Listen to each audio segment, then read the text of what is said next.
ধনুরাসন করার পদ্ধতি।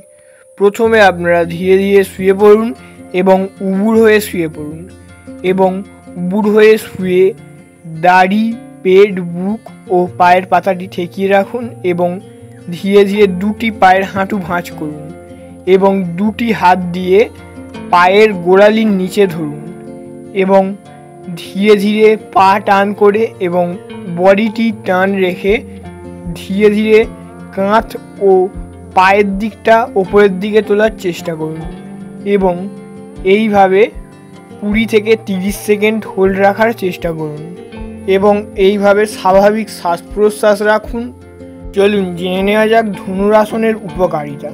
ধনুরাসন একটি অত্যন্ত উপকারী যোগাসন যা শরীরকে ধনুকের মতো ভঙ্গিতে রাখে এবং এর উপকারিতাগুলি হলো পেটের মেদ কমায়। নিয়মিত ধনুরাসন অভ্যাস করলে পেটের পেশি সবল এবং পেটের অতিরিক্ত চর্বি কমাতে সাহায্য করে, ফলে ভুঁড়ি কমে এবং হজম শক্তিকে উন্নত করে। এই আসন কোষ্ঠকাঠিন্য, ক্ষুধা ও অম্বল ও পেটের বায়ু জমে থাকার মতো ও হজম সংক্রান্ত সমস্যা দূর করতে সাহায্য করে এবং লিভার, কিডনির কার্যক্ষমতাকে বৃদ্ধি করে এবং মেরুদণ্ড নমনীয় রাখতে সাহায্য করে। ধনুরাসন মেরুদণ্ডের হাড়ের জোড়গুলিকে নমনীয় রাখে এবং নিয়মিত অভ্যাসে এর উপকার পাওয়া যায় এবং বুককে সুগঠিত করে।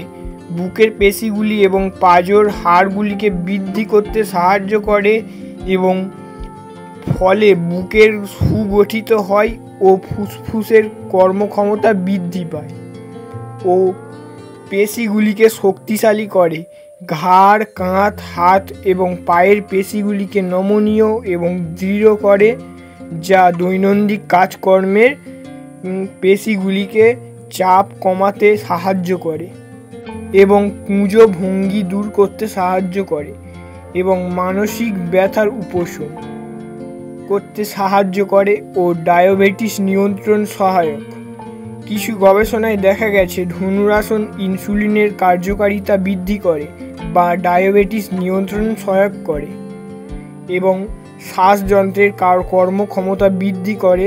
শ্বাসযন্ত্রের সমস্যা থেকে মুক্ত পেতে ফুসফুসের কার্যকারিতা বাড়াতে এই আসন খুবই উপযোগী। এবং কিছু সতর্কতা অবলম্বন: যারা হার্নিয়া ও পেপটিক আলসার ও অ্যাপেন্ডিসাইটিস ও কোলাইটিস বা উচ্চ রক্তচাপের সমস্যায় ভুগছেন তাদের এই ব্যায়াম না করাই ভালো।